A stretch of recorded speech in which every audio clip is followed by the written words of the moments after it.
Hello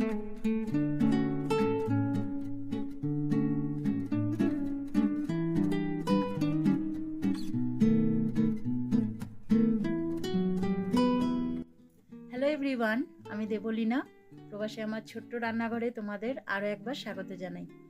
আজকেও আমি প্রতিবারের মতো আরও একটা নতুন রেসিপি নিয়ে চলে এসেছি তোমাদের সামনে, তোমাদের সঙ্গে রেসিপিটা শেয়ার করে নেব বলে। তো আজকে আমি চিকেনের একটা রেসিপি বানিয়ে তোমাদের দেখাবো, আর সেটা হলো বাটার চিকেন। তো বাটার চিকেন বানানোর জন্যই প্রথমে আমি এখানে নিয়ে নিয়েছি, দেখো, বেশ কিছুটা বোনলেস চিকেন।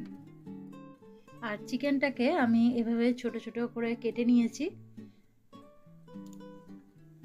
এরপর চিকেনটা ম্যারিনেট করে নেব। তার জন্য এখানে দেখো দিয়ে দিলাম অল্প একটু নুন, আর 1 চা চামচ দিলাম আদা রসুন বাটা, আর দিলাম অল্প একটু লেবুর রস। তারপর খুব ভালোভাবে মিশিয়ে নিয়ে আমি এটা 15 মিনিটের জন্য ঢাকা চাপা দিয়ে রেখে দেবো। 15 মিনিট পর এই চিকেনটাই আমি আরও একবার ম্যারিনেট করব। তার জন্য দেখো এখানে দিয়ে দিলাম 1 চা চামচ কাশ্মীরি লাল লঙ্কার গুঁড়ো, আর এখানে 3 চামচ টক দই আমি খুব ভালোভাবে জল ঝরিয়ে ফেটিয়ে নিয়েছিলাম। তো সেই টক দইটাও আমি এর মধ্যে দিয়ে দিলাম। এরপর এতে দিয়ে দিলাম 2 চামচ সর্ষের তেল। তো এইবার পুরোটা একসঙ্গে খুব ভালোভাবে আরও একবার মিশিয়ে নিচ্ছি।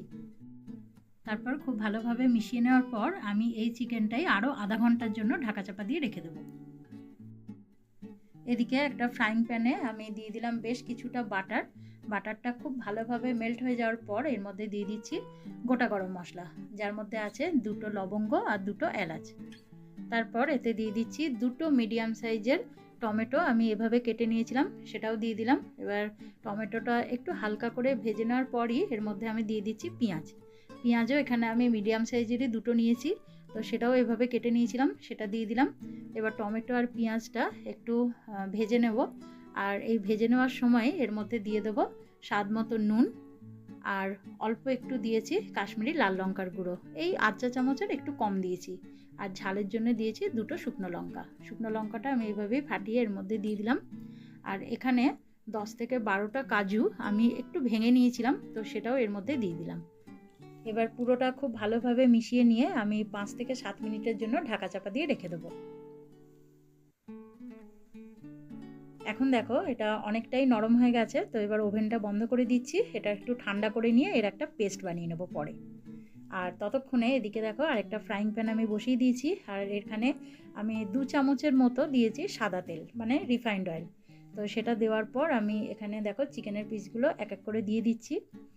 আর চিকেনটা 2 পিঠটা খুব ভালোভাবে ভেজে নিতে হবে, তাই এক পিঠটা ভাজা হয়ে গেছে বলে আমি কাঁটা চামচ দিয়ে আরেক পিঠটা উল্টে দিচ্ছি।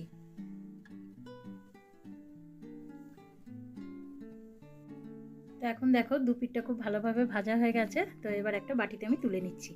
আর তারপর আমি ফ্রাইং প্যানটা আরও একবার পরিষ্কার করে নিয়েছি। তো আবার এর মধ্যে ওই 2 চামচের মতো সাদা তেল দিলাম, দিয়ে তারপরে বাদবাকি যে চিকেনটা ছিল সেটাও ভেজে নেব একইভাবে। 2 পিঠটা খুব ভালোভাবে ভেজে নিতে হবে।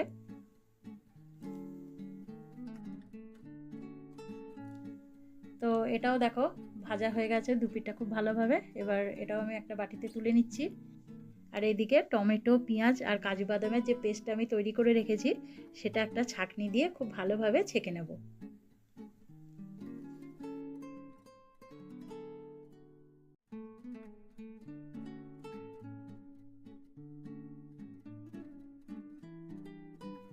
এরপর একটা ফ্রাইং প্যানে আমি দিয়ে দিলাম বেশ কিছুটা বাটারটা খুব ভালোভাবে মেল্ট হয়ে যাওয়ার পর আমি এর মধ্যে দিয়ে দিচ্ছি 1 চামচ আদা রসুনের পেস্ট।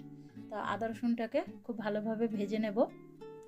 আদা রসুন ভাজার সময় এর মধ্যে আমি দিয়ে দেব 8 চা চামচ কাশ্মীরি লাল লঙ্কার গুঁড়ো, স্বাদ মতো নুন, আর 8 চা চামচ ধনে গুঁড়ো, 8 চা চামচ জিরে গুঁড়ো, আর দিয়ে দেবো সামান্য একটু হলুদ। তো এবার পুরোটা একসঙ্গে খুব ভালোভাবে মিশিয়ে নিয়ে মশলাটা খুব ভালোভাবে ভেজে নিতে হবে। মশলাটা ভালোভাবে ভেজে নেওয়ার পর আমি যে পেস্টটা তৈরি করে রেখেছিলাম সেটা দিয়ে দিলাম। বাটিটা ধুয়েও অল্প একটু জল দিয়ে দিলাম। এরপর পুরোটা ভালোভাবে মিশিয়ে নিয়ে 5 মিনিটের জন্য মিডিয়াম আঁচে ঢাকা চাপা দিয়ে রেখে দেবো। 5 মিনিট পর গ্রেভিটা যখন খুব ভালোভাবে ফুটে উঠবে তখন এর মধ্যে আমি দিয়ে দেব অল্প একটু চিনি, অল্প একটু এলাচের গুঁড়ো আর রোস্টেড কসুরি মেথি। তো তো এটা দেওয়ার পরও আরও একবার ভালোভাবে মিশিয়ে নিয়ে তারপরে এর মধ্যে আমি দিয়ে দেবো 3 চামচ ফ্রেশ ক্রিম। তারপর আবার একবার ভালোভাবে মিশিয়ে নিচ্ছি। এরপর এতে দিয়ে দিচ্ছি আগে থেকে ভেজে রাখা চিকেনগুলো।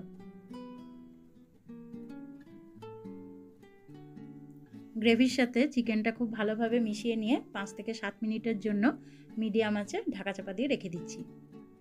5 মিনিট পর দেখো গ্রেভিটা অনেকটাই ঘন হয়ে এসেছে, এর থেকে আর বেশি ঘন করব না।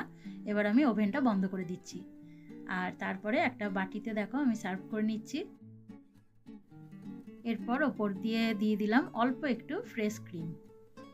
তো আজকের এই রেসিপি তোমাদের কেমন লাগলো আমাকে অবশ্যই কমেন্ট করে জানিও, আর ভালো লাগলে একটা লাইক করে দিও। আর তোমরা যারা আমার চ্যানেলে আজকে প্রথমবার এসেছো, আমার রেসিপি যদি তোমাদের ভালো লেগে থাকে তাহলে আমার চ্যানেলটিকে সাবস্ক্রাইব করে আমার পাশে থেকো।